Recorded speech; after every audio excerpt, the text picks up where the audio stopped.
I think that's exactly what we're going to be providing today. Look, we already got to watch 4 quarterfinals played out yesterday. We already get to kind of see half the bracket. Round of 16. We already get to see half the bracket leading forward to those quarterfinals. We're going to be able to close that bracket out and really get to see what all these quarterfinal matches are going to look like. Look, we already know kind of where these ones could be heading. We already know what teams are waiting for each of these teams. But this is where it really matters most. This is where we've already seen half of it. It's the other half now. Pressure is still on. And there's our playoff bracket. And Fred, obviously, kicking things off today, we are going to have Betclic, Apogee versus CYBERSHOKE. TNL's waiting for them there in the quarterfinals. And that's going to be a difficult game, but I say that every single one of these round of 16 games. I think we were discussing this yesterday as well as today. Similar sentiment as yesterday, isn't it? Yeah, most definitely. You know, you look at those games and nearly every single one, there was such a kind of a close nature of it. Obviously, all games were 3 maps. All games did go the way of the invited teams, but I think it wasn't as though we were guaranteeing that. It wasn't as though we were saying these invited teams have the one up because, you know, they're invited on paper, they're better. They're not. Like, I think with a lot of these sides, we're seeing so much intrigue, so much interest, and so much kind of questioning of to where it's going. And I think this first game is a perfect example of that because you've got Betclic, you've got CYBERSHOKE, this being this first match. Obviously on HLTV ranking, CYBERSHOKE actually higher ranked than Betclic. Obviously, I think their invite would have been based on VRS, and maybe because of the fact that obviously they were Bucharest. But it's interesting because we talk about kind of this Betclic roster and how I think maybe a year ago many people would have been thinking, okay, well they're sat about 100th in the world. Yes, they might be getting some upsets here and there, but consistency is never going to happen for them. Somehow it has. They've looked absolutely incredible when it comes to this kind of tier 2 of CS. Obviously, you look at the last couple of months. Some of the opponents, some of the teams that they faced have been really, really good. You just have to look how the teams they were against in Bucharest. It was FaZe, Aurora, Astralis, Mongols, Furia. Honestly, for a tier 2 team to go to that event and best Astralis 2-0, best Mongols 2-0, Mongols being one of the best teams in the world right now, I think it really does go to show that the kind of disparity between tier 1 and tier 2 is slowly getting closer and closer. We're seeing these kind of online CS players looking really good in these big events. Okay, yes, they did find a lot more losses than wins in these kind of bigger, against these bigger teams. But I've been really excited by this Betclic roster. And look, here are the 5 players. Charlie, why don't you give us a bit of a rundown? Yes, it's been a bit of an interesting one for Apogee in terms of what they have decided to do. It has been a team that, look, they had a couple of different rosters. Things weren't quite working out. And then towards the end of last year, they brought in 4 new players with the only standing player on that team being Prism, obviously the in-game leader. And now it feels like these changes that they've made, going for a bit of a Hail Mary, getting rid of 4, bringing in 4, it has been the solution that they need. It feels like there's a lot more structure in this team. It feels like position-wise and role-wise, this team connects very well together. And yeah, like you said, we did see this team shoot up in the rankings not too long ago. In April, they were sort of pushing 23, 24 in the world, top 30 VRS as well. Issue is for them, and the biggest issue for Betclic Apogee, haven't got to see them play that much recently. And that's honestly feels like it's been the biggest issue for them. They only played 1 event in, April. Yeah, it's been a while. That being Bucharest. We've only really seen them play a couple of series in May. Haven't seen them play in June yet. So that's kind of the biggest issue I have with this Betclic Apogee team is, look, this was a team that's really great to watch. And you might look at their win rate and say, wow, they haven't been playing well. But when you look at, okay, the events that they have played in the last 3 months have been against some of the top teams in the world, the top teams in the world.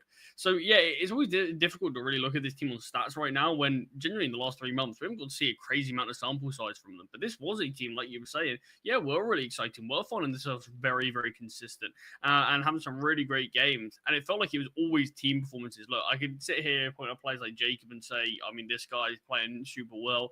But it feels like for a lot of their games, it wasn't just the one individual stepping up. Everyone had their impact. Everyone had their moments to be able to get things over the line for the Polish roster. Yeah, most definitely. I think they're an exciting team. A lot of the kind of the strengths come from players like Jacob from Hypex.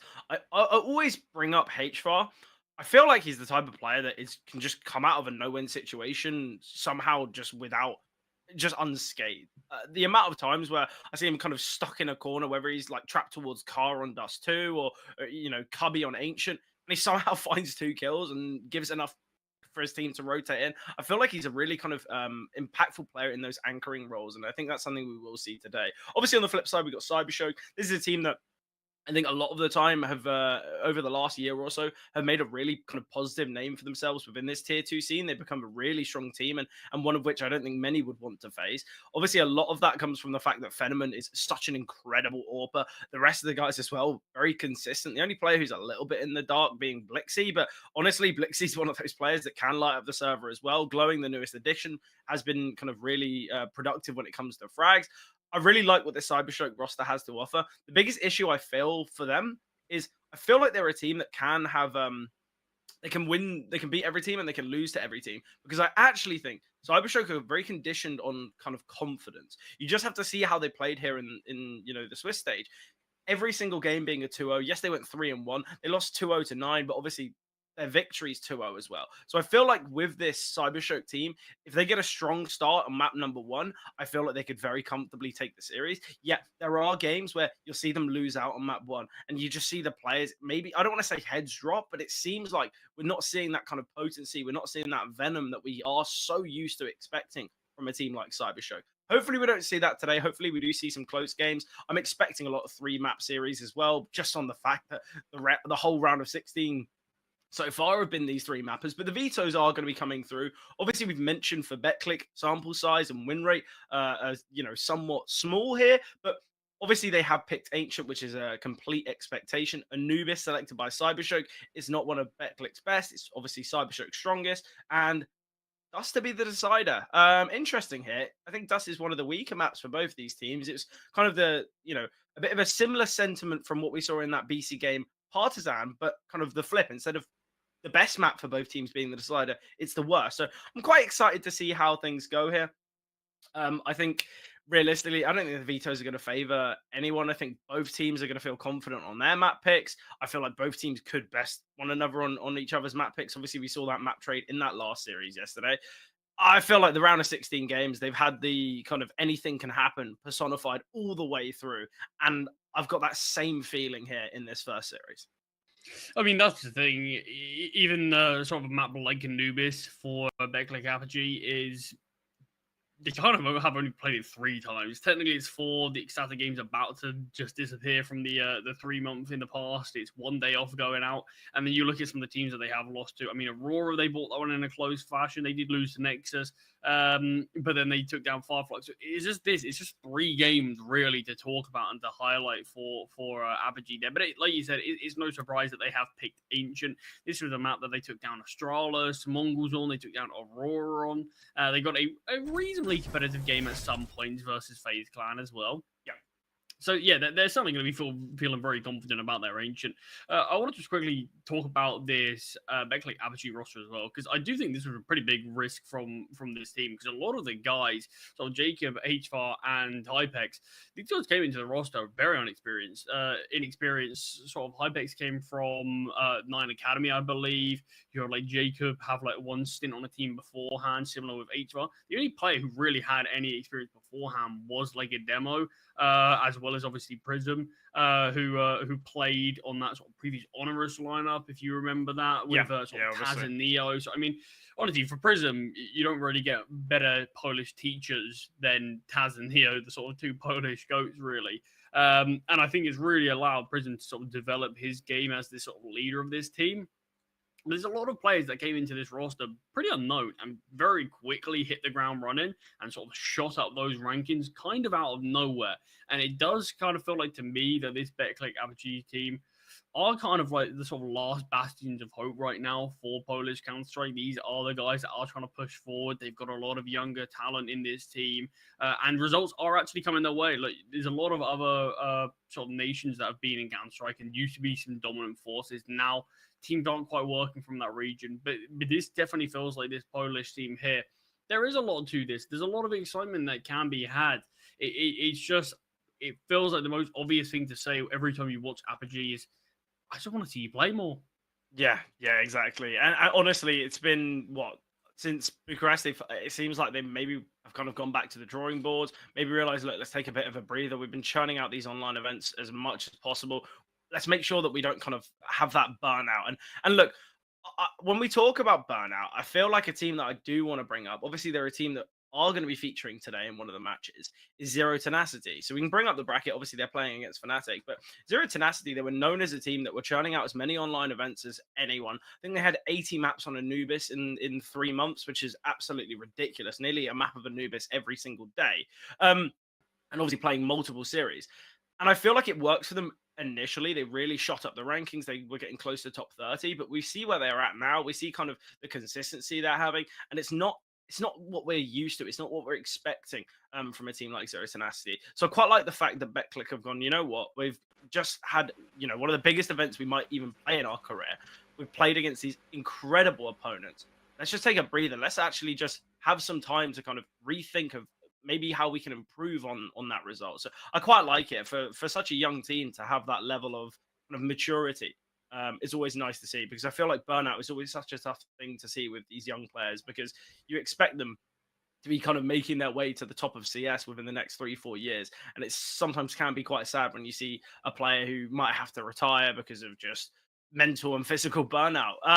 Obviously though, Charlie, I'm going to push you for a prediction. We withheld our predictions last night when it came to these round of 16 games, kind of on the basis that we were going to be giving our 2 cents here. Thoughts and feelings? Who's going to take it?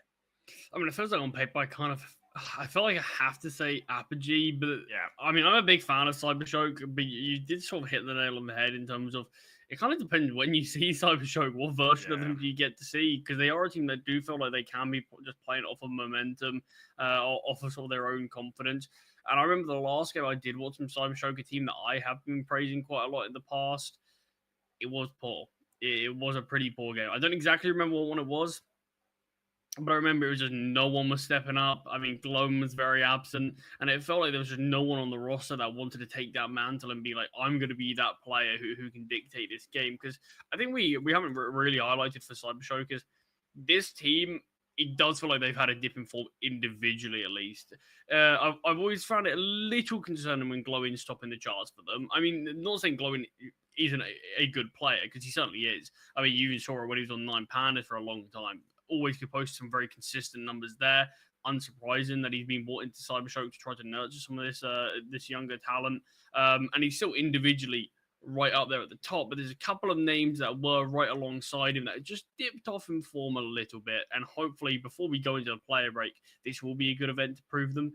But like I said, I've been a big fan of Apogee. I think I'll give them the slight victory. I do still think CYBERSHOKE can certainly take a map, and I wouldn't be surprised if they can push them even further. So I'm going to say probably about a 2-1 victory for Apogee. It's interesting. See, I don't want to. I'm unsure as the victor currently, but I'm confident it's going to be a 2-0, and that's on the basis that I feel like if Apogee are kind of on form, they show dominance on map 1. I think maybe kind of the mentality and the aspect that Anubis isn't as dominant or one side as the stats say. I feel like Apogee take it, and then absolute flip. CYBERSHOKE, if they win their opponent's map pick, they're going to be coming into Anubis with so much confidence. They're going to be swinging everything, hitting every shot. So I'm thinking 2-0. So you can go for the team. I'll go for the stat of how many maps, and we'll see that we're both wrong because CYBERSHOKE win 2-1. I mean, it does need to be said, actually. CYBERSHOKE actually have a really good Ancient. Yeah. I think in terms of recent form, some of the teams they beat not too long ago, best in NIP on this one, pretty dominantly.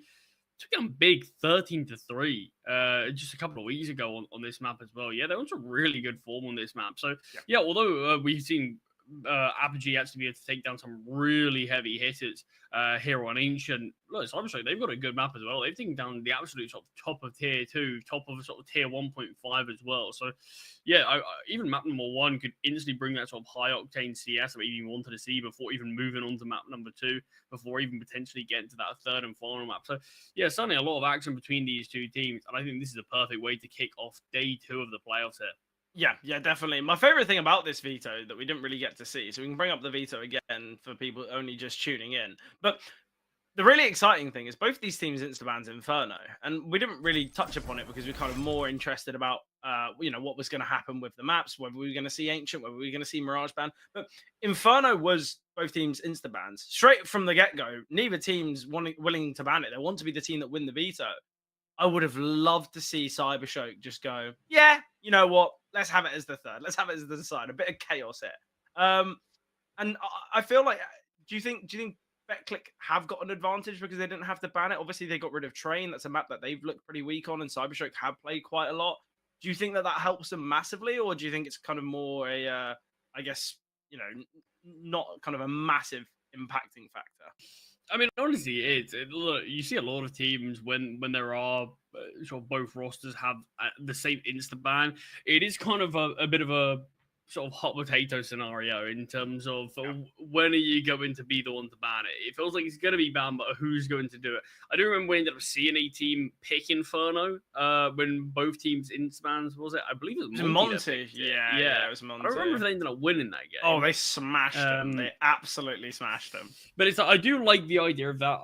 The issue is, it does feel like if you are the underdogs, you can look at it in two ways. Sure, we can pick it as a final map, and if we get there, we do have a chance. But like, if they're not quite there individually, and you don't have, at least have that to back up, where you might not necessarily have to strat, you might not have the sort of contingencies, you might not have the protocols. That's where you could fall a bit short. But I would love if sort of CYBERSHOKE did a little bit of work on Inferno, maybe looking to bring it into their map selection and then picked it. But yeah, I mean, look, that's the risk. I'm more than happy just to leave Inferno in there and kind of try to strong arm CYBERSHOKE, sort of saying, yeah, you're the weaker team. You've got to play your own game here. We're going to make you waste an extra ban. We're not banning our Inferno. Yeah, it's always an interesting one when both teams do share that insta ban, but I wouldn't have minded seeing it. I think it would have been a huge risk, and I think it always will be when both teams one of them is going to pick their insta ban. I do think that's always a very dangerous game. Don't get me wrong, at least some extremely entertaining CS. And I think if we did see Inferno as that decider, I think we both know our fingers are going to be crossed to hopefully get to that third and final map. Oh, 100%. 100%. I feel like when you have the kind of the cojones to just go, yeah, you know what, let's give it a go. Honestly, if it happened, I'd be rooting for CYBERSHOKE so massively on the basis that they've got that kind of, I guess, risk aversion and just no care, thinking, well, we're the underdogs. Maybe they might have that slight feeling, but yeah, I think for both these teams, it's something to prove. It's something to show. For Betclic, it's to kind of seem, well, look, yeah, we have been a little bit out of things. We haven't been playing too many events at the moment. We've been kind of going back to the drawing board, but we want to prove that there's some fruit behind the fact that we were the invited team. There's definitely a reason behind that. And for CYBERSHOKE, I think it's more kind of just that seal of approval of, yes, okay, maybe we haven't had the best of times. Our consistency has been a little bit of a problem, especially within the last couple months, but they're back here to play. They're back to show that they are kind of, looking to make waves, looking to kind of maneuver into, I guess, the position that Betclic are in, where they are getting invites to these bigger events, where they are kind of making positive performances against the top tier teams. Obviously, Charlie, we do have a little bit more time, so we can bring up the bracket, maybe have a little bit of a chat about some of the games that have already happened, about kind of our expectations, and maybe some bold predictions. We could potentially have a little bit of a chat on maybe where we think this whole event's going, who's going to take it. So why don't we do that? We can bring up the bracket, have a little bit of a chat. So I'm going to go rogue shout for you. I'm going to bring up the bracket for me. And look, who's taking the whole event? There you go. That's the question to be asked. Oh, that's such a difficult one. Even looking at the quarterfinals that haven't been played, and I don't even think there's a guaranteed winner in any of those, really. I think I'm going to say NIP. I'm liking NIP. I like where they're at. I think they're a very, very good roster. I think that they're knocking on the door of tier 1. It feels like they finally got this sort of NIP issues and sort of stigma of being this pretty poor team out of the way, and we're starting to see some better results. Look, they still can make mistakes, but I think everyone here can still make mistakes, so I think that's kind of just the nature of it. But I think I'm going to go for NIP, but Fred, I think we're going to have to save your prediction. Ok, here we go. Chúng ta đến round pistol round đầu tiên. Mở ban ngày từ vị trí của Lawbreakers, nhưng mà sau đấy phải đổi lại 2 mạng luôn. Lợi thế về người cho Betclic. Ở đây với một góc đứng rất hay. Blissey giết được vị trí của Prince. Bom đã được hạ. Nó sẽ đạt được bom từ vị trí của Betclic. 2 vs 3 post plan. Flash bomb vào mà không đổi được ai. Vẫn còn một người đi móc. Đây chính là vị trí của Phenomen. Phenomen giết được 2 Apex. Còn lại một vị trí của Demo. Rất khó. chủ động defuse luôn, có kit trên người Phenomen và sẽ là chiến thắng round hiệu Piston này do CYBERSHOKE.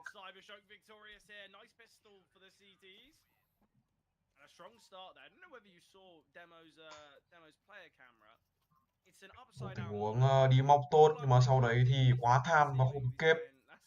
Và Betclic phải trả giá với một góc đứng rất tốt đến từ Blissey, đổi mạng luôn đến từ Glowing.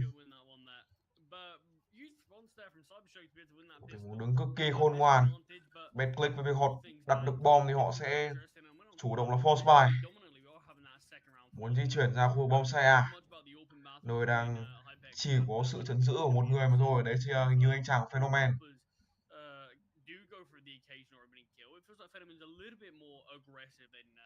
Vẫn sẽ vào sai động thái 1 phút 30 giây. Smoke Donut được trả ra. Vẫn chưa có những tình huống đấu súng ở đây. Jacob vẫn đang đi tìm kiếm nhưng không ai trong bom sai cả. Vươn không nhà trống. Phenomen giết được vị trí của hai Peck, sau đấy Prism đổi mạng luôn. 4 vs 4 nhưng bom vẫn chưa được hạ. Họ đang muốn móc ngược trở về khu vực bom sai B. Ở đây Jacob chỉ làm được một mà thôi. Blissey đổi luôn. Glowing một góc đứng off angle, không check into Prism nhưng vẫn có thể về được khu vực bom sai B với hai người. 2 vs sai sẽ đặt được quả C4 xuống từ vị trí hết pha.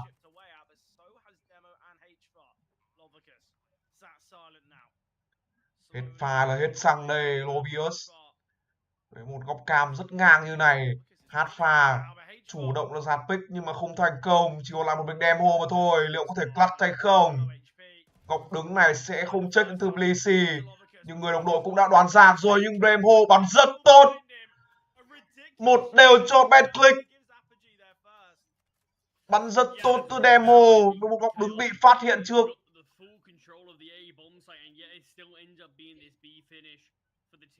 Hai anh chàng còn lại thì không đủ cho mình để chia sự tỉnh táo. 1-1 sau 2 round đấu đầu tiên và CYBERSHOKE họ bắt buộc phải force buy ngược lại để có thể gỡ gạc mà thôi. Smokes được trả ra nhưng mà Betclic họ không quan tâm, họ vẫn băng mid. Demo vẫn đang tìm kiếm người sau khi nghe phút được của anh chàng Lovius rồi. Prism đang di chuyển vào khu kép nhưng đây sẽ chỉ là những động thái nhấp nhả thôi khi mà Betclic mục tiêu chủ động hơn của họ đấy chính là khu vực bom xe A, nơi mà hai thành viên của CYBERSHOKE đang di chuyển ngược về. Betclic họ đang cho thấy sự chủ động hơn, muốn bắt vào người trong kép, đấy chính là Lovius. Và Lovius nằm xuống luôn, bom xe A mở cửa từ rất sớm. Còn lại 4 người mà hold bom xe B thì không để làm gì cả, sẽ hạ quả C4 xuống và theo tôi chắc chắn sẽ là thi đấu thứ hai. Betclic vươn lên dẫn trước trong bản đồ thi đấu đầu tiên, bản đồ thi đấu Ancient, map pick của họ.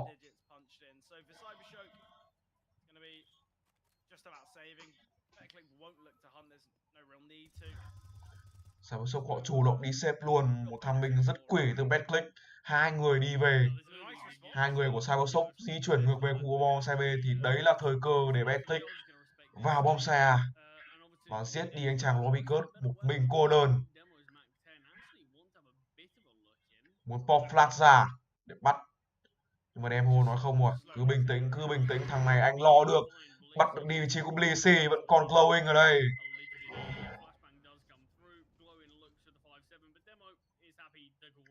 Vậy là không mất một khẩu súng nào.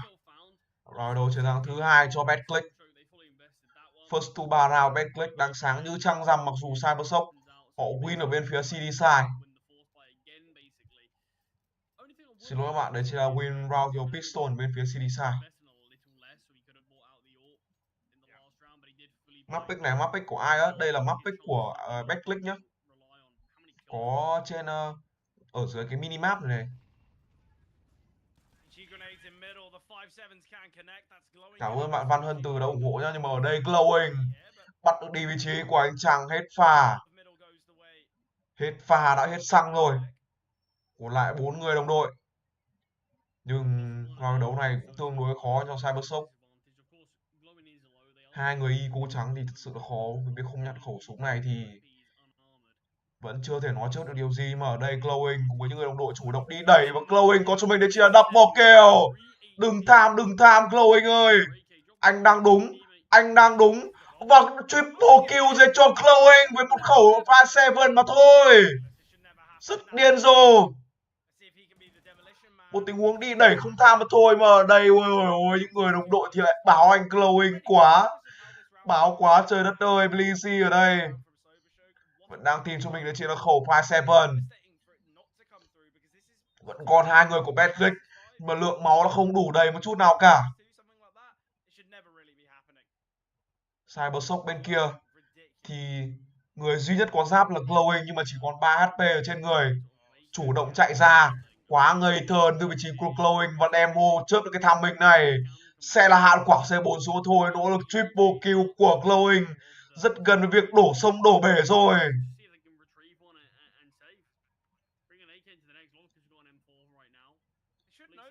Quyết định là di chuyển hai người về trở về khu City đánh vào khu bonsai A, không có kit trên người, nhận được một khẩu M4S. Liệu có thể làm được gì không đây? Hay sẽ chỉ là những động thái đi xếp? DC chưa phát hiện được ai cả. Không kit trên người, làm gì thì cần phải làm nhanh. Nhưng mà đây là hai người với một góc đứng quá đẹp. Demo vẫn nhìn mid đúng là cách cẩn thận. Demo hạ vụ đi được Bleazy. Lovicus ơi, hãy đi xếp đi anh ơi. Lovicus một chết bởi quả C4 này ư. Và Lovicus tự sát luôn. Round đấu chiến thắng thứ 3 dành cho Betclic. Nỗ lực làm 4 của Glowing là không đủ. Xin lỗi các bạn, đó chính là làm 3 là không đủ khi những người đồng đội quá máu chó. Where are you from? I'm from Vietnam, bro. Vietnam.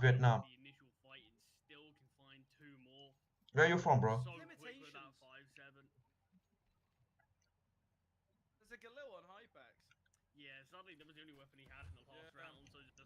Round đấu full buy cho những người Nga. CYBERSHOKE rất cần cho mình để chia round đấu chiến thắng này. Smoke sập lửa đứng góc này. Nhìn thấy chỏm đầu trước nhưng ra cúp tay bắn đi quá to. Prism cover luôn ở khu vực mid. Liên tục spam vào khu vực trục mid. Xin lỗi bạn để chia top mid. Đúng hơn là top mid. Đã di chuyển vào donut rồi. Phenomen đây giết được vị trí chàng Prism. Nhưng mà bom xe thì là quá thoáng.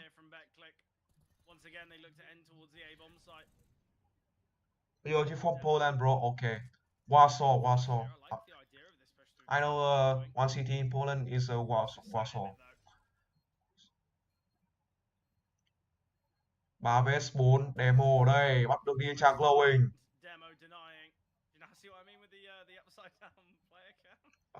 I don't know, bro. I don't know. Look, I think a lot of people were saying that sometimes the player cams are a little bit ahead of the stream because of the Callaway's Sputnik Arena. Because it's coming directly from the players. Honestly, I don't know how you'd be able to tell what's happening from Demo's POV. Round đấu chiến thắng thứ 4 cho CYBERSHOKE full buy không thành công.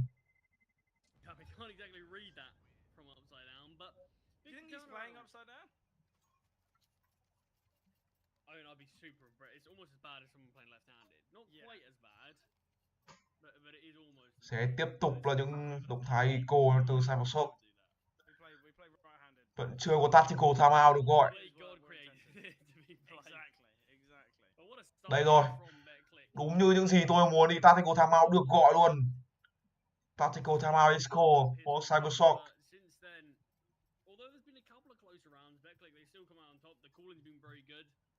Especially that mid fight in there, like we see those 2 kills in middle. There is a kill brought back from CYBERSHOKE towards Prism in mid, but in the meantime, A-Side's been under the control of the T's, and I'm honestly surprised CYBERSHOKE even gave that a bit of a look in. Glowing kind of just gave away his life, went down before the save was being called. It's very popular in Vietnam. Okay, let me see later. I do think the save probably should have been called from then, because there's still a decent bit of util on Betclic to be able to use, drop that out, and just delay that bomb timer as well. But we are going to have a bit of a half-buy around these 2 saved weapons, and we know that rounds like this certainly can spiral if Betclic aren't careful. We saw what Glow's 5-7 could do beforehand, so with a couple of rifles around it, that could be the difference maker that they need. Thái di chuyển bom sai B. Đấy chỉ là Betclic. Họ muốn rush B hay không? Đúng như vậy là họ muốn rush B, tràn vào rất nhanh. Đây chỉ là hết pha. Đã cài cắm vào được khu vực bom sai B rồi. CYBERSHOKE họ muốn đi đẩy mid, nhưng ở đây sẽ gặp họng súng anh chàng Demo nha. Demo vẫn là những tình huống nhấp nhả ở đây. Phenomen giết được hết pha. Người trong bom side B đã nằm. Còn lại quả C4 ngây thơ như con Niter. Và Phenomen làm được luôn vị trí trang Prism. Bom rơi trong bom side. 4 vs 3. Đừng throw đi cái lợi thế này. Mà họ đã throw rồi Demo. Đây góc này là góc làm thịt ra nha. Hai Pech giết được luôn khẩu súng M4S. Chỉ còn lại một chính anh chàng Noki Netki mà thôi. Hai thành viên yếu máu. Vẫn làm được nha. Nhưng mà quả nết của Jacob là quá đau. Và 5-1 dành cho Betclic. Nỗ lực là không đủ.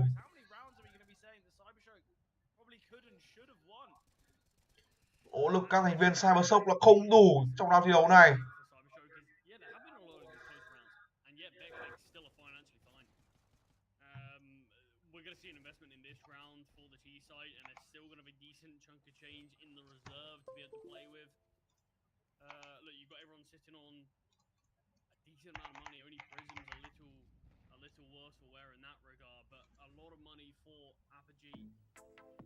I know this, bro. I know this one.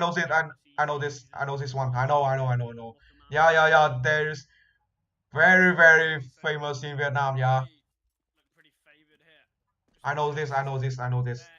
But I don't know the name of the song. I know this. Lạc rồi.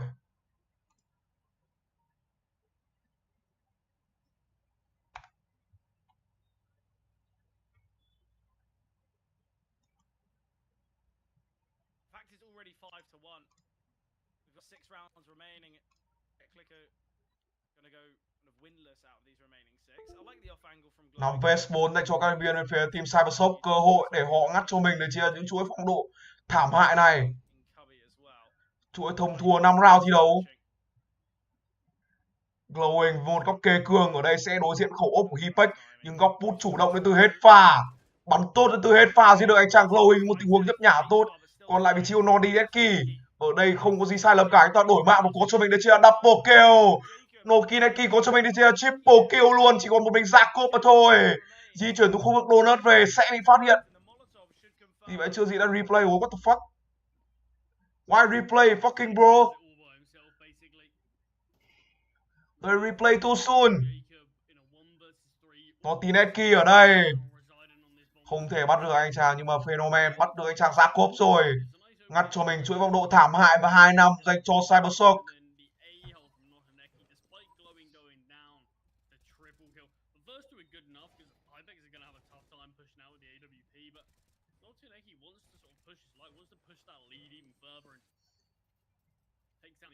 And any chance of that one going back the way of Apogee here. But obviously we said finances are pretty good for the T, so still no issues with a buy. Bây giờ Betclic dùng rắn lên mây. Bom side B ơi. Bom side B nghe rõ trả lời. Glowing chạm quả flash ra. Flash rất trắng. Trắng cả trắng lẫn dài. Prism và hết pha. Đây bắt được hai người trong bom side B. 3 vs 4 từ rất sớm. 1 phút 30 giây đã đặt được bom rồi, hết pha để đổi mạng thành công cho người đồng đội của mình. Không có kit trên người của hai thành viên còn lại, Phenomen và Lobicus.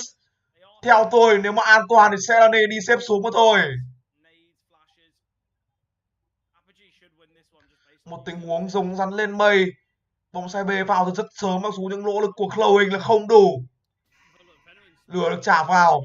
Góc đứng của Lobicus là tương đối xấu à nha. Nhưng mà hết pha với cả Prism cũng không nên tò mò trong tình huống này. Lobicus có một, nhưng mà sau đấy bị đổi mạng luôn với chàng hết pha. Phenomen khẩu ốp này sẽ đi xếp mà thôi. Và quay trở lại mạch chiến thắng đấy chính là Betclic 6-2.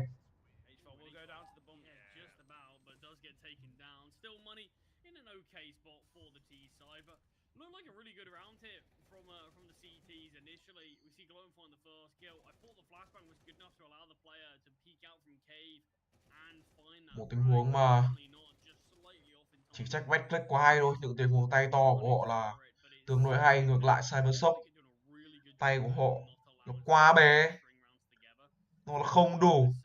Mặc dù những nỗ lực của anh chàng Glowing cũng là tương đối là lớn. Tactical timeout được gọi dành cho CYBERSHOKE. Lần thứ hai trong lượt thi đấu first half này, tương đối bơn nhiều timeout. và sự hiệu quả của nó thì bằng không.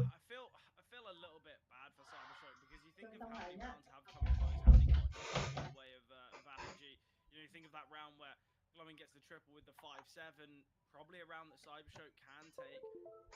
I feel like right now, CYBERSHOKE, they're going to be a little bit disappointed with how this game's gone, but I don't think it's been luck-based. I don't think it's been just kind of fortune. I think in these clutches, in these rounds where Apogee needs someone to step up, they do have kind of really important moments. But I think now CYBERSHOKE, the fact they've won the pistol and won full by... Quay trở lại Royal Eco vẫn là rồng rắn lên mây đến từ vào khu vực bom sai bề. Tay quá to từ Demo cũng như là Jacob. Lovicus ở đây chỉ đổi được một, nhưng nỗ lực này là không đáng kể khi mà Jacob tắt luôn cái niềm hy vọng này. 4 vs 2 chắc chắn là sẽ phải đi xếp khổ ốp này thôi, đến từ vị trí của anh chàng Phenomen.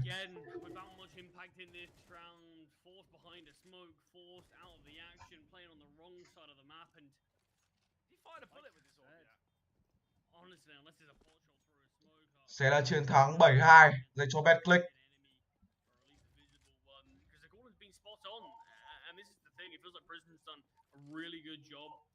Helping his team pick up the slack, as well as the calling of this roster has been really stable, and you do probably put a lot of that down to the experience of that Prism did have. Look, một tình huống vẫn thanh sai cực kỳ chuẩn chỉ từ Demo. Sau đấy là Jacob làm cho mình đấy chia double kill.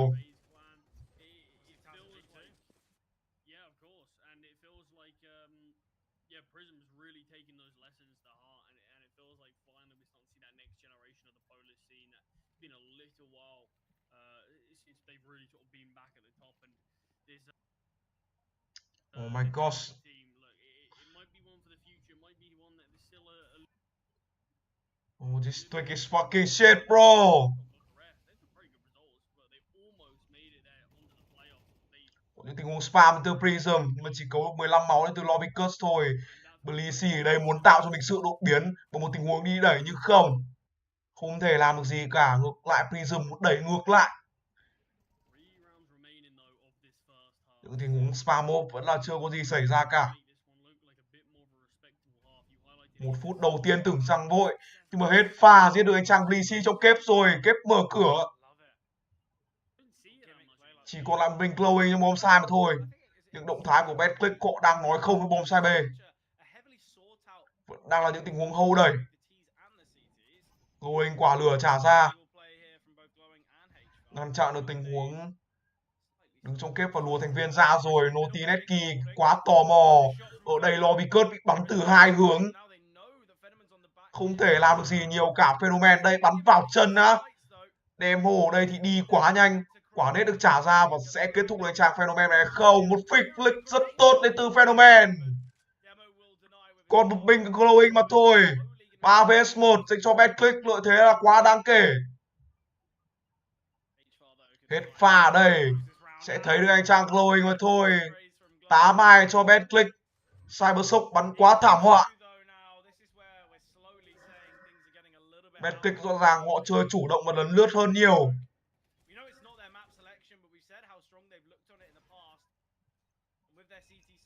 Tình huống flick ốp rất kinh từ Phenomen. Nhưng mà đấy sẽ chỉ là điểm sáng trong cái sự tăm tối của phong độ CYBERSHOKE mà thôi. Round thi đấu tiếp theo vẫn sẽ đầu tư cho Phenomen một khẩu ốp. Foxby nhẹ nhàng.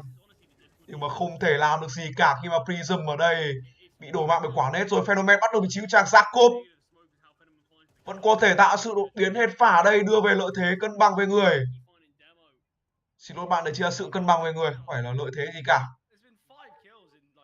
Ở đây Phenomen hạ gục cho mình anh chàng hết pha, cho lại một cái khẩu ốp của Hipek mà thôi. Đối đầu với cả Phenomen, phong độ đang rất cao từ Phenomen. 3-8 cho CYBERSHOKE.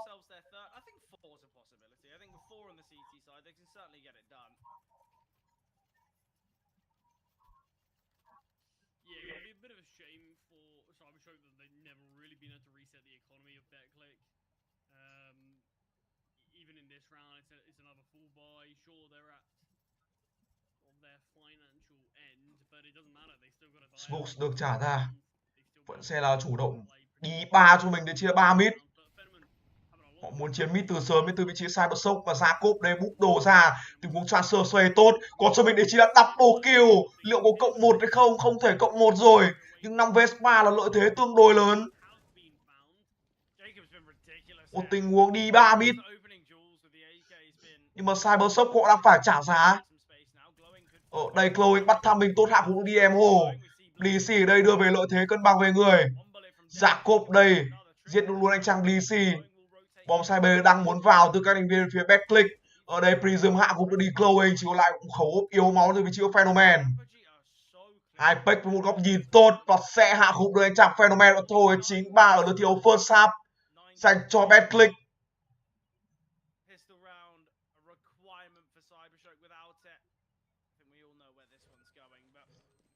Impressive half here from Apogee. Jacob on the openers towards middle has been so vital here. There's a reason we highlight him. A performance like this just amplifying that note. Yeah, everyone's had their moments. The only player who's not really quite been in this game for Betclic, it has been Hypex, but he's only got 5 deaths.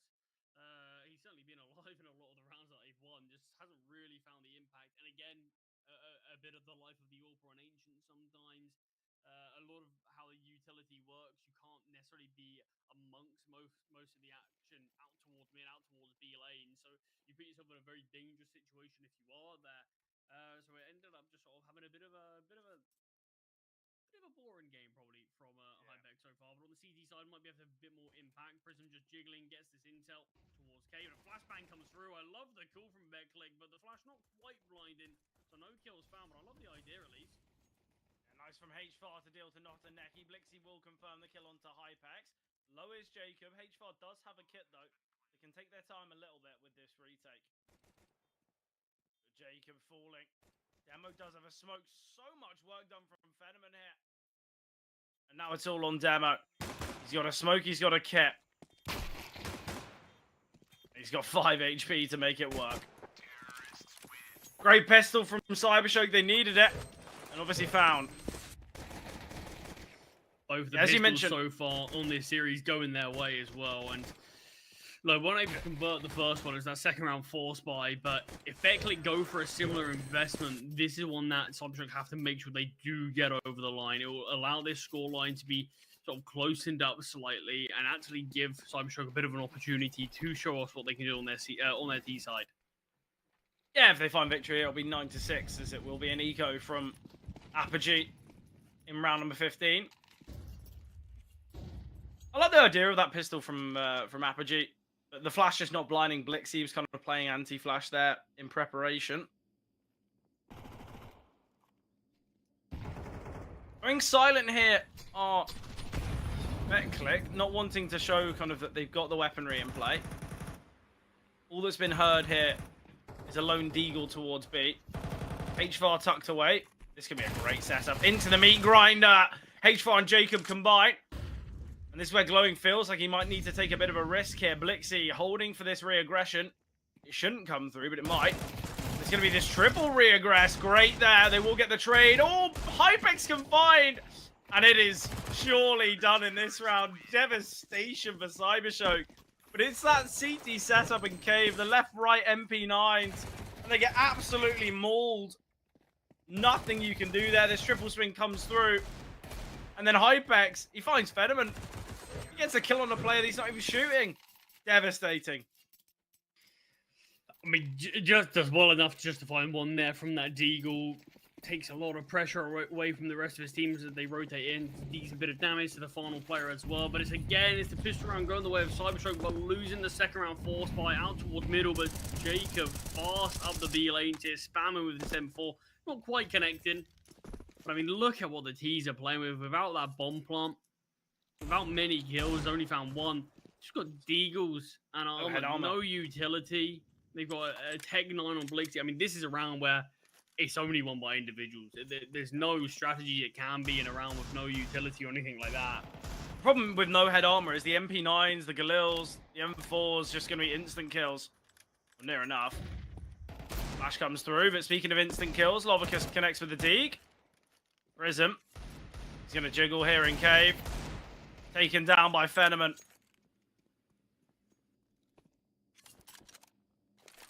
5-on-3 now. He said there's going to be a round of individual. CYBERSHOKE have shown that so far. Utility pretty poor here for Apogee as well. They've got a smoke and molly, 3 flashes. Right now, it's the MP9 of Demo kind of holding off both middle and A. Yeah, surprised we actually saw that many chances given up from the CT side, but the smoke's well timed. It's going to leave this round very much down to the wire, and you obviously highlighted there is that Molotov as well from Hypex.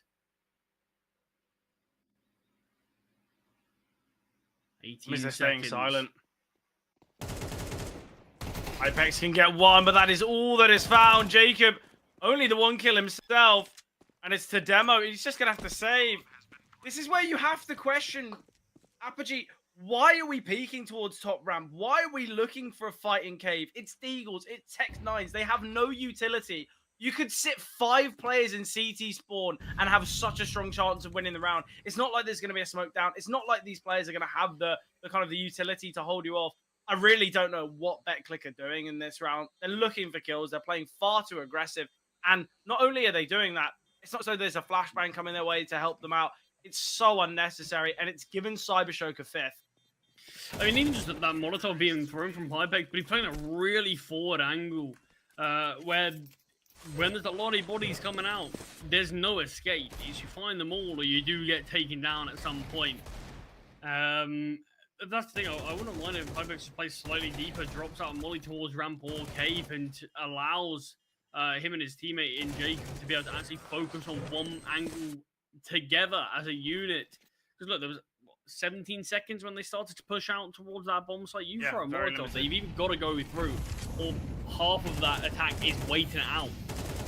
Neither of which are ideal. Lovicus finds the first in middle. The pistol's not able to get the trade. Prism Great nade. eats that HE grenade, like you said. Drops one out of his own. A little bit of chip down to a bit. And Molly landing in cave. Prism wanting nothing to do with that.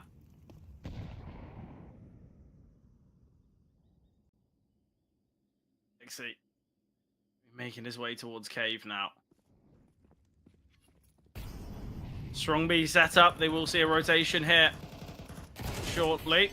Lexi finding Prism. This will be the go call now, and Glowing finding HVAR. Hypex falling. That is the rifle taken down, and 1 versus 5 in Demo. So CYBERSHOKE will secure a 6th and a 7th, as it is just the half by the eco, sorry, from Apogee in the next. Crucial from them, though. After losing that second round force by again. Look, they had to win it. It would have been 12-4. It would have been game over. Yeah, it really would have. And now, like you said, the fact that it's potentially going to be a 10-7. I mean, what a turnaround in terms of scoreline. From something that feels near impossible to make a comeback on to something that, yeah, feels reasonably respectable in a game that, for the most part, has been a little bit one-sided from Betclic. And I think you've got to give credit to CYBERSHOKE to be able to bring themselves to a position where, yeah, they can make this one even closer. But it is just going to be these USPs. Perhaps a stack somewhere, perhaps some aggression towards middle. But it is going to be that stack on A by the looks of things. And going to be an A main push. They do this silently. It can work out quite nicely.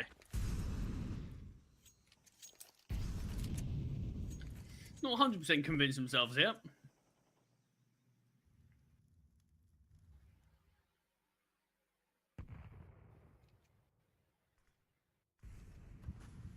The Util's raining down towards both middle and B, and this will be their call to go through. Glowing. Is he going to realise? He's having a slight look behind every few seconds. And now just to join his teammates. So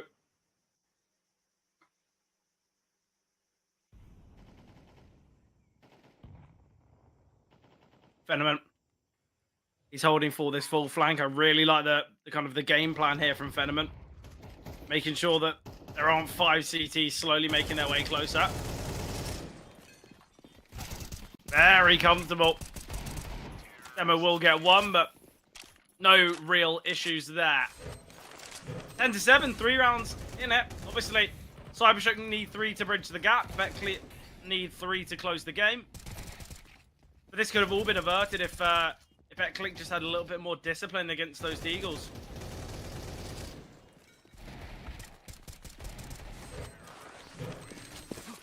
Yeah, it could have already been talking about map number 2.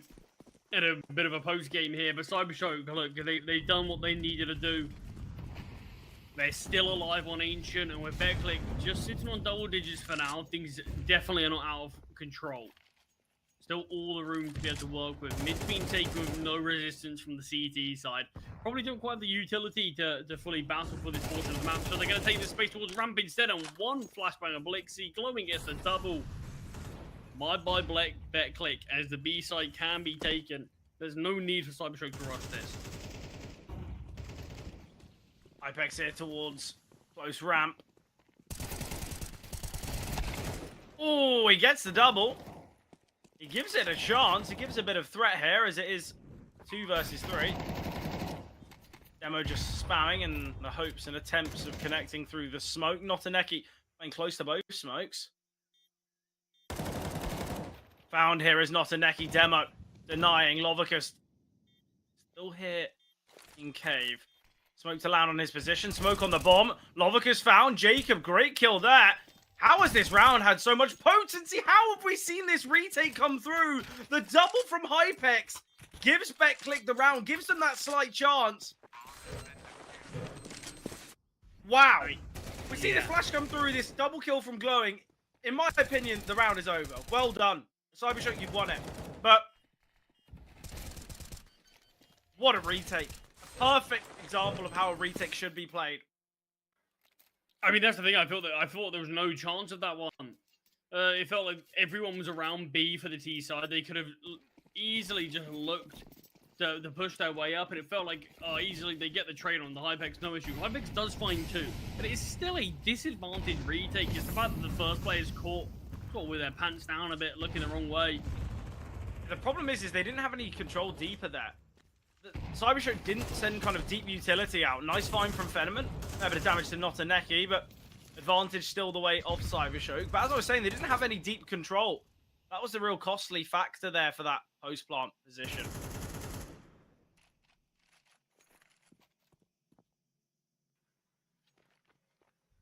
Still opening kill found here from CYBERSHOKE. Notaneki has been brought down to 2 points of health, but Betclic find themselves 2 rounds away from taking things on Ancient. It is, of course, their map selection. We know CYBERSHOKE do have a decent Ancient themselves. He's lining up towards A, and that is where Demo is lying in wait with this AK, playing towards this close angle. Notaneki's the first challenger, and even on 2 HP, he can find the frag onto Demo. Look, Hypex was needed to get that double on the B-bomb site to give them that real chance. He's going to be needed again, but it's a 2 versus 5. Can find Phenomen. Hypex now with his specialist weapon. They're already hunting. Look how far CYBERSHOKE are here. Lovicus outside elbow. We've already got Blixie making his way through T-spawn. And now he's kind of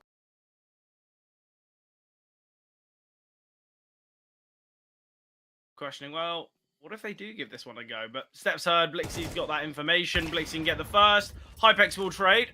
And now Hypex needs to try and hold on for this.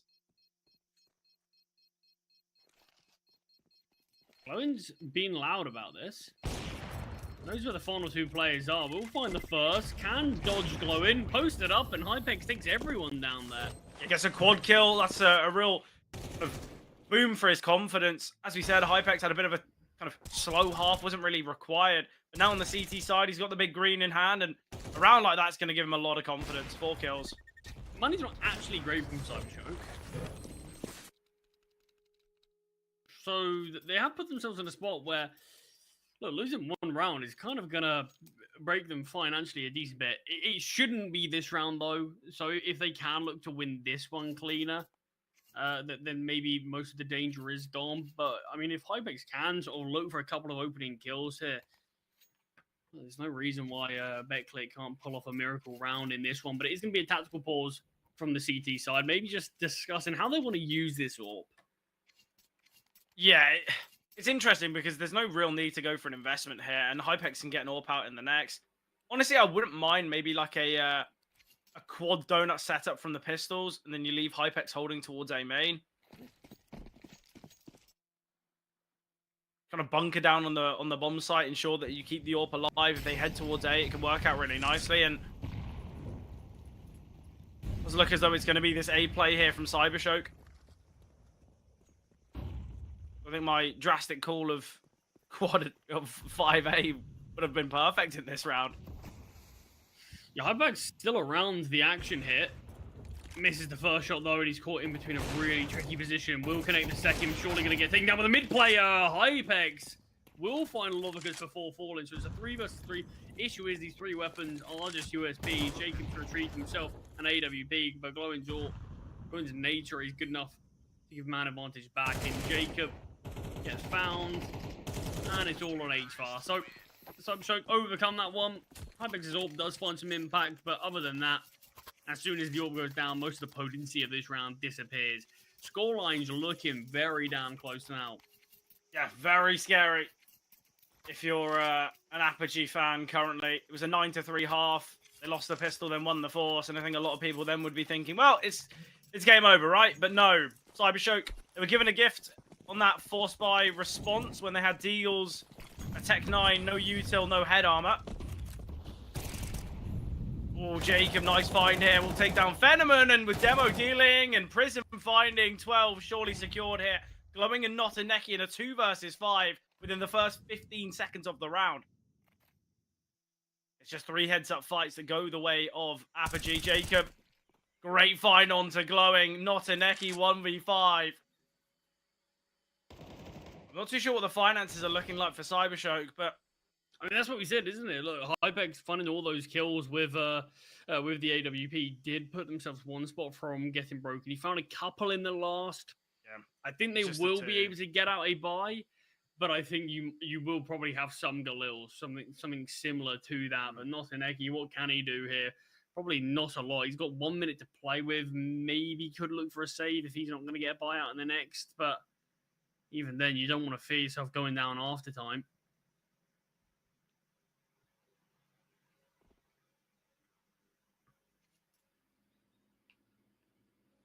Yeah, it's a tough one for Notaneki because I think, oh, with a shot like that, give it a go, mate. And I think that's what he's thought. You know what? He's gone from saving to going for it in a matter of seconds. I always watch moments like that, and it reminds me of how far off we are from the pros. Well, maybe not that far. Molotov not great there. Shadow has been spotted. The wallbangs do come through. We'll find a second. He is getting flanked one, and Hypex is posted up. So Notaneki is going to go down here. It's just to who. And it is going to be Hypex's AWP. It all is going to come down to this now. CYBERSHOKE, they've done a good job to start off this comeback, to bring themselves close. But now, finally, Betclic have found themselves on map point. 3 in a row needed from CYBERSHOKE just to bring us to overtime on their opponent's map pick. There is a chance of it. I'm not sure what this buy is. So Glowing has a Glock right now. He's dropped over something. It's surely dropped over the AK to Or is there Notaneki, something right? on the floor? Maybe. If it was any other map, I feel like we'd be able to see, but there's just water everywhere. Yeah, it is very difficult. I mean, the amount of time someone drops something and you can't seem to find anything exactly where. I like how now you can pick stuff up through the buy menu. I think maybe they've done that just for Ancient. Weapons. Oh, mate, 100%. Good old game of reaction time. Glowing does still just have a Glock. PT50 now. Oh, it's PT50? Okay. Yeah, so he's sort of got the upgrade slightly. So yeah, must have dropped over that AK2, not an Eki. He's had a really good game though, Glowing.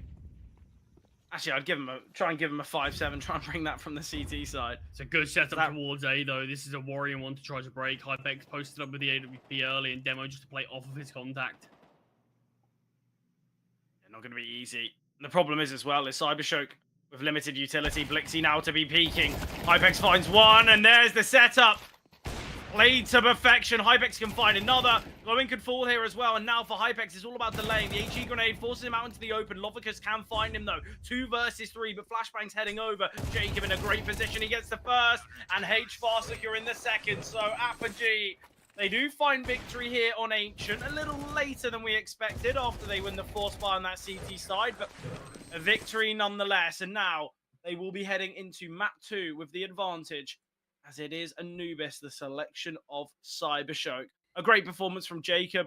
Demo had big moments. Hypex as well. I feel like everyone within their own right had a really important game. I guess Prism maybe not the most impact in the kill department, but obviously they've got the victory. That's all he's worried about.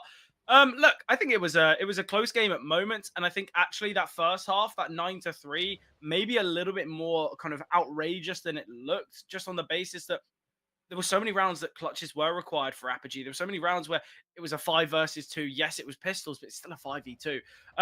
So actually, I think on another day, CYBERSHOKE really could have taken that. You think of that 3 versus 2 retake where I believe it was Demo and Jacob who just somehow win that 2 versus 3 with very little information, very little time, and kind of deny CYBERSHOKE creeping their way even closer. I feel like there was many instances where Betclic probably could have been, taken down in rounds. Obviously, there was rounds that CYBERSHOKE found. Think of that Deagle round, that third round of the second half, where they probably should have been taken down and probably losing the game off the back of it. But a great performance from Apogee. They will take their map pick. And I'll head to Anubis, which is CYBERSHOKE's. Any kind of closing remarks from you about that Ancient game, Charlie?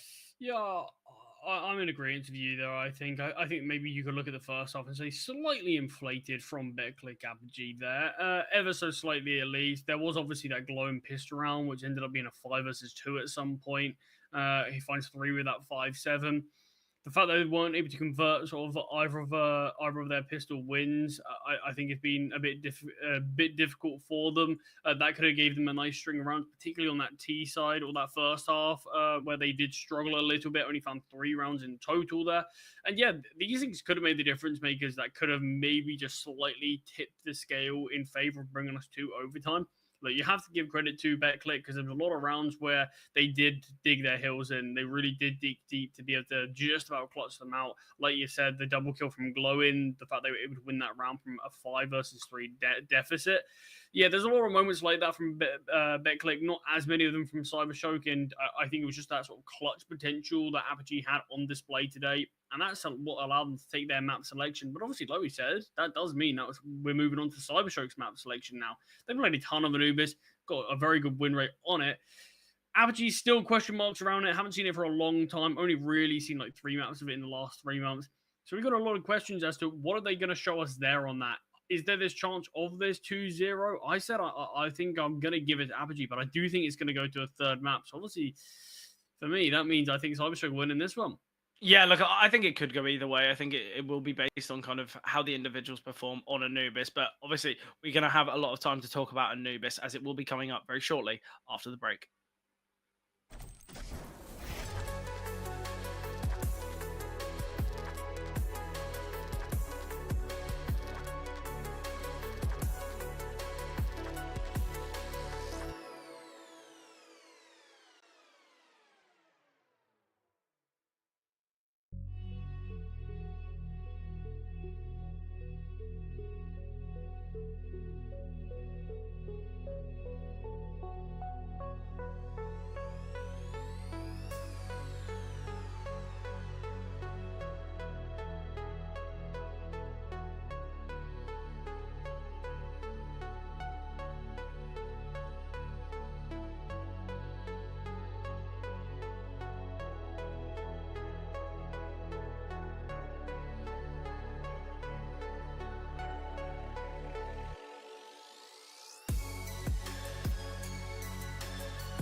Heading into the action on the second map of the series, it is Anubis. It is the selection of CYBERSHOKE. I've got to say, Betclic, they had some good moments. They had some big rounds, some big clutches, but we got to talk about Jacob Wright, 1.40 rating. Those entry frags he found in middle on that T side were disgusting, and I think he was the main reason that that T side looked so dominant. Obviously, you're thinking CYBERSHOKE are going to take this on the basis you're thinking Betclic 2-1. Honestly, I really feel like Betclic could find Anubis. Obviously, you look at the stats and you might think, okay, well, Betclic, they're not the best Anubis team. Obviously, that's coming off the back of not playing all too much at the moment, and some of the opponents they have faced on this map have been quite tough. I feel like Apogee are going to take it just based on confidence. We saw Hypex getting into the server towards the latter portions of the game. But what are your thoughts here? What are we thinking?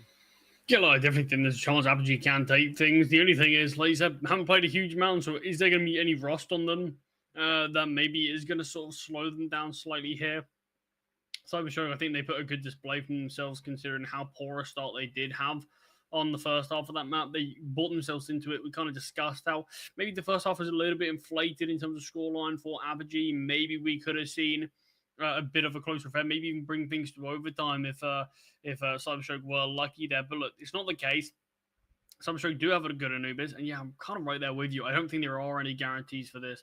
I do think Betclic certainly have the chance to take things in the 2-0 fashion, but we've seen some really good things from CYBERSHOKE. I think we also saw just this game alone that CYBERSHOKE, they do have the ability to go toe-to-toe with some of the individuals on the other side of things. So I think as long as they've got a good sort of cool, as long as they've got a good game plan, I think, yeah, this could be heading to Dust 2 for me. Yeah, and I think when you look at CYBERSHOKE's recent games on Anubis, they've won 8 of their last 9, and their one loss being an overtime loss. Obviously, though, you look at their last 7 games, their most dominant victory is a 13-10. So it seems like for CYBERSHOKE here on Anubis, it's going to be a close game. It's going to be down to the wire. It is going to come down to the kind of the photo finish, as we sometimes like to say, for Anubis. But whether we'll see that, who knows? We could see CYBERSHOKE absolutely dominate here on map 2. We could see the absolute flip of it. We could see Apogee completely roll. So I think expectations are a little bit kind of questioning, and I think that has been the continuance throughout the majority of these playoff games so far. I feel like there is such a kind of a limited view and a limited expectation that there are going to be any 2-0s, there are going to be any dominant games, because it is the playoffs, it is excitement. And I like the idea of this mid play here from Betclic, very fast, just jumping backwards. I love that kind of movement. HFAR will find Lovicus aggressing towards B, and it is going to be a crunch here towards Temple, but Fenneman could be in an overlooked angle. How has he found 2 there? We will see Prism get a double. Fast flank, though, and that is the bomb. Things get really tough now as the bomb is under the control of CYBERSHOKE. Notaneki and Glowing holding for Demo here in the back lines. And this is where maybe Demo shouldn't have pushed, obviously, through to CT. Shoulder-to-shoulder approach. HFAR spots out 1. He's got information. They're both there. Needs to see some quick headshots. Obviously, we saw an incredible double headshot from the likes of Fenneman.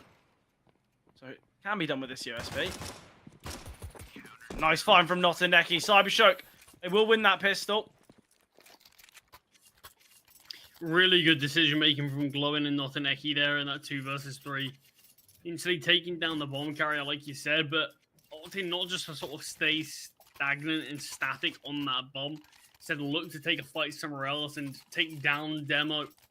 But it was really quick flanks from those 2 CTs. As despite Fenneman finding a double, it still became a favored round for Betclic Apogee just to get quickly flipped on its head.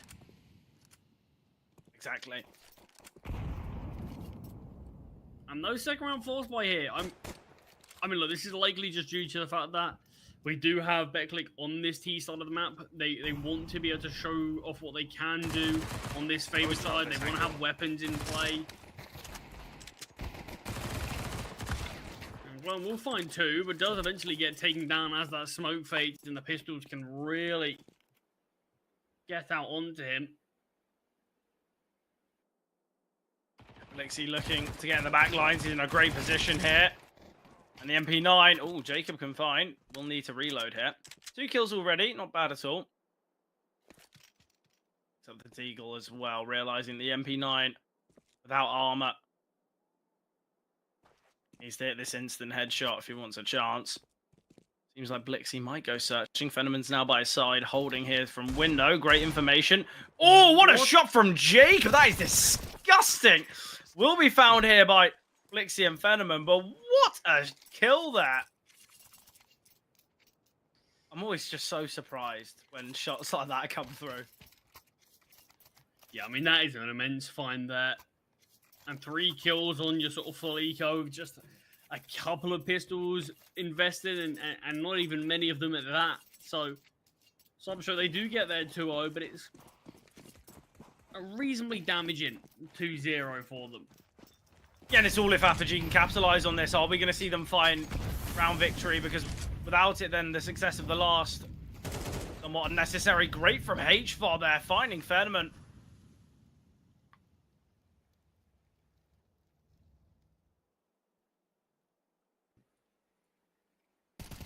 For glowing as HFAR. Timing goes against him a little bit. Great nade. HFAR, the only damage he's taken in this round is from HEs.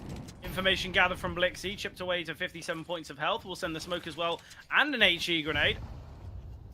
They're playing close to this smoke. Oh, timing for HFAR's perfect. Glowing. Devastating there. HFAR's found 2. And he's going to keep some attention here in middle. We've got this double E-box push here from CYBERSHOKE now. The bomb's still outside B main. And Demo now might look and go back. Clearing A main now is Lovicus. The B-bomb site completely open. Not a Neki will be that first responder. And they've cleared out Con as well. Blixie and I want to say Prism have traded places. Yeah, so deep control actually given up there from Blixie. He ended up joining his teammate towards the E-box instead, and the flashbang is so good. Jacob blinded as well, but he's able to just wait for Demo to take away all that control, wait for the vision to be regained, and he gets a double. And Notaneki's not going to be interested in this one. CYBERSHOKE fall to the first full investment from Betclic, and really was kicked off thanks to HFAR's double. And the timing onto glowing perfect. I think he pushed through the smoke. Probably the only place he could have without getting spotted as well. Low HP finds his second into the round. Gives so much control up to the T's. Like you said, just an empty bomb site for the T side to walk into. It was all because CYBERSHOKE felt that they couldn't really be too static there. If they wanted to try and win the round, they've got to try and, you know, deny an A play if possible.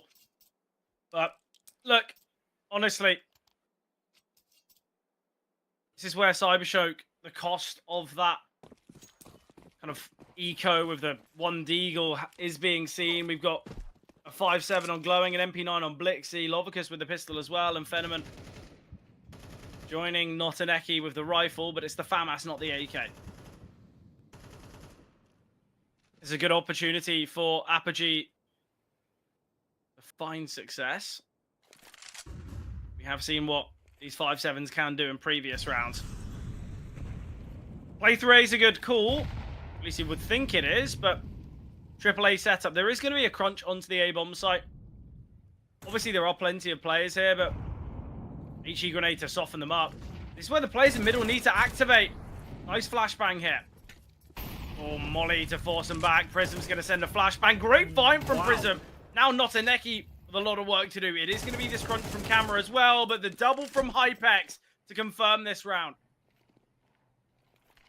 Yeah, HFAR was holding, but I think just realized, look, there's no need for me to give up a 50-50 fight. I'm just going to drop the smoke. Back off into the bomb site. Prism finds a great early kill and the spray transfer from Hypex to get the next 2. Will force just CYBERSHOKE back into a save here, and when they're saving a 5-7, an MP9, it's not the most heavy-hitting weapons that you'd want to bring into the next round. Yeah, we could see Betclic take the lead in this next one. I'm obviously expecting them to have a good first half, though. They're on the T side. They're on the stronger side of this map.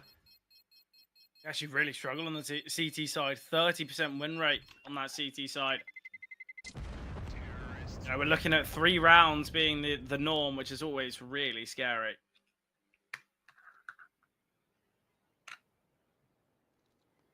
Yeah, we'll see if that trend continues. Obviously, we don't have as many games to talk about for Betclic that we do for CYBERSHOKE.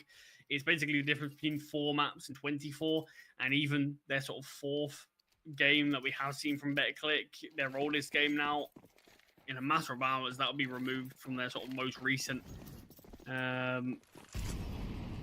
So it's going to be interesting in terms of what work have they done in sort of the break that we've seen from them. Belixi here again, this P9 sent in, able to find one, plenty of damage dealt to Jacob as well. I actually love the decision making from CYBERSHOKE. Look, they don't have a lot to fight with in this round. Try to get the MP9 sent in, see if you can cause some chaos. Crunch here onto Demo's position, but the problem is it's pistols, they're disjointed. So Demo can isolate the fights, now just holding for Notaneki.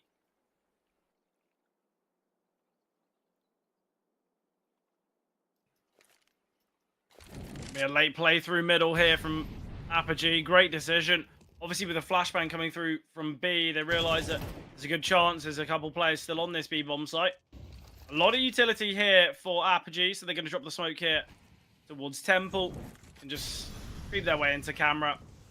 And a round victory will be seen. There is an AK outside B main, I believe. Was it thrown out the map?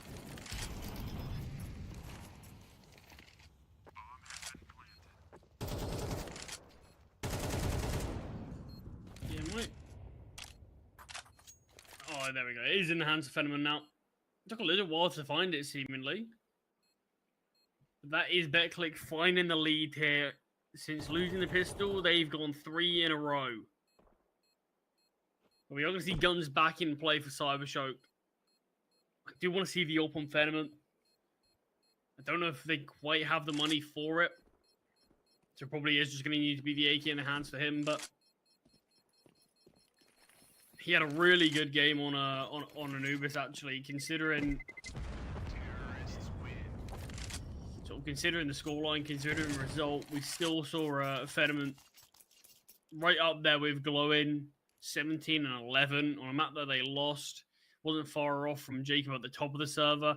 And look, both AWPers are not far off one another in terms of the kill department on map number 1. 16 and 17 kills for both Hypex and Fenneman. So I think a map like Anubis, where you can have a lot more sort of success with the AWP, I'm very curious what we see from both guys.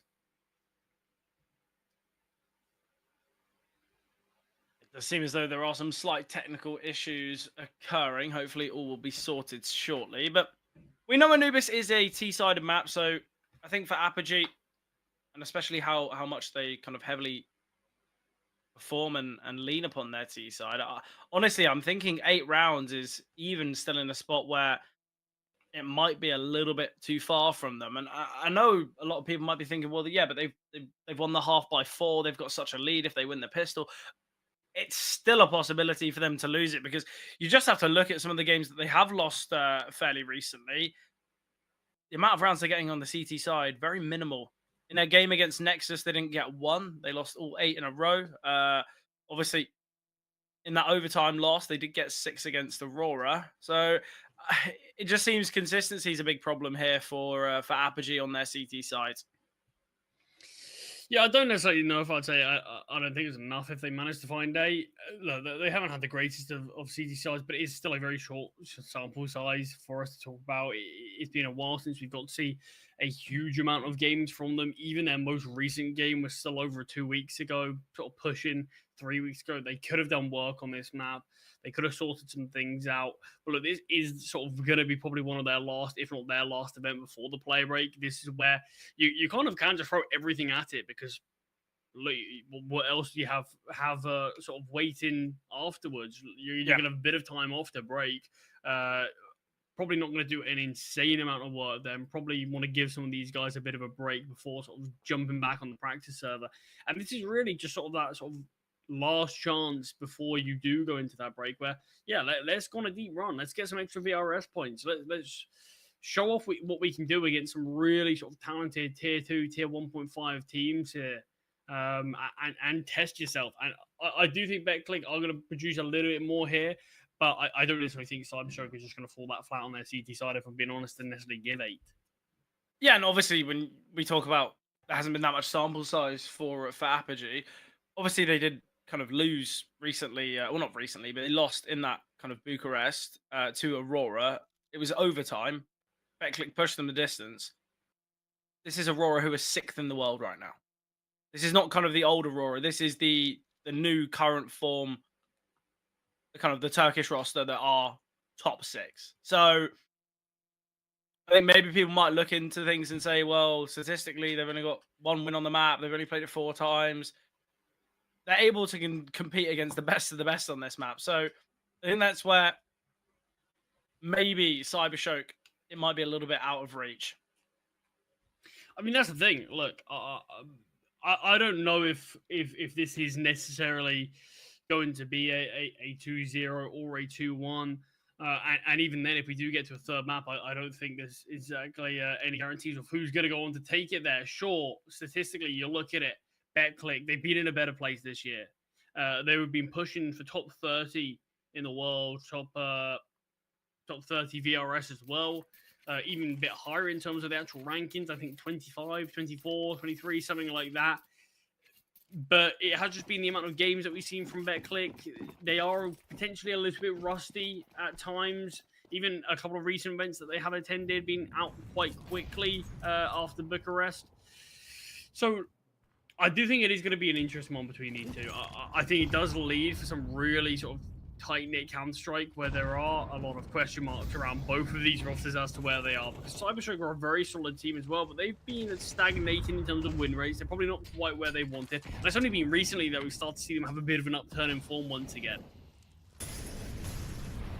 The investment now seen, though, from CYBERSHOKE. Prism taking a fair bit of damage here. Spamming through in the hopes of finding Lovicus, but Lovicus be a little bit reserved here. Not a Neki now under pressure. Will spot the shoulder of Demo. Trade scene from HFAR. Nice find from Blixie through the smoke. Isn't that advantage back?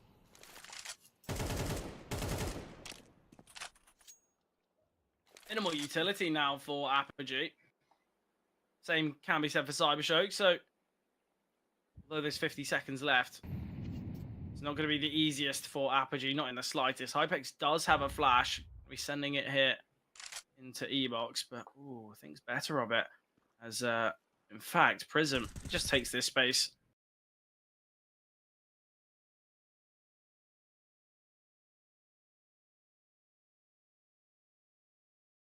No util needed. Prism peeking out. Lovicus could find him at any moment and will. 2 versus 4 now, but we're seeing what that's doing to the rotations. Oh, they could find them both. Back turns glowing, realizing Fenneman could get caught off guard here. HFAR spotted him. Molly now into camera. Bomb can go down. There is a defuse kit on Lovicus, but Blixie's 1 point of health. Oh, Lovicus spotted. And now Hypex backing away. Flashbang coming through, realizing there could be a multitude of players. They need to find Fenneman. The Hypex able to do so, and now a very possible 2 versus 2. Hypex gets another. HFAR finds Lovicus. A 2 versus 4, of which Betclic victorious, and they don't even lose a player. What a round. What a clutch. And this is what we're on about. Betclic, they might seem out of it. They might seem so disadvantaged at moments, but they're able to make these rounds work. Ridiculous here from Hypex and HFAR. And that was the difference maker on map number 1. There was plenty of close rounds, but it was those moments that Betclic just stood out from the rest.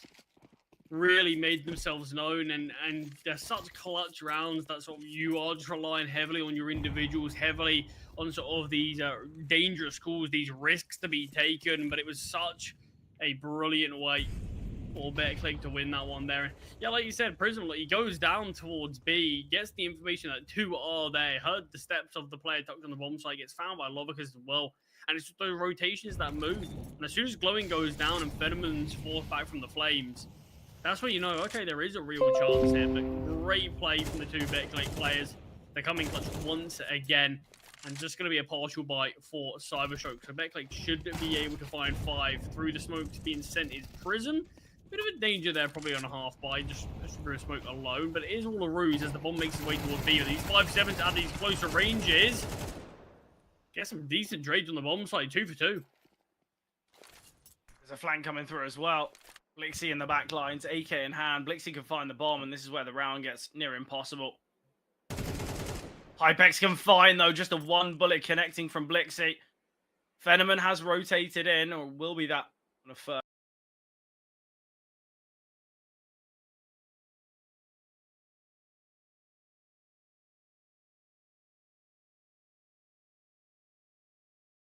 Rotation here from Temple. Jacob just holding.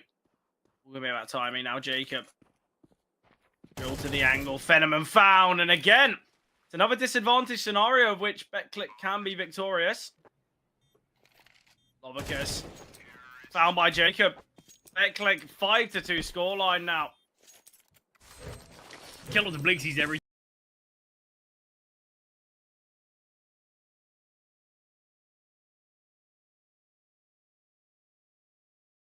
There. You see Hypex, he backs away as he hugs that left-hand wall. So when Blixie peeks into this angle, he's ready for Jacob, if he backs away, to not already be there. It just allows them sort of split-second moments that give Hypex that slight advantage, however minor. But I mean, look, it's fine margins in Counter-Strike at this level. It's all about these split-second plays and decisions, and Hypex just about coming out on top there to continue Betclic's streak of 5. But look, there's so many rounds that have been very close here. There's been so many opportunities that CYBERSHOKE can punish Betclic and can bring themselves into a much closer affair. But we said the same thing on T-side Ancient for Betclic. Look, they had a great first half, but it did feel a little bit inflated in terms of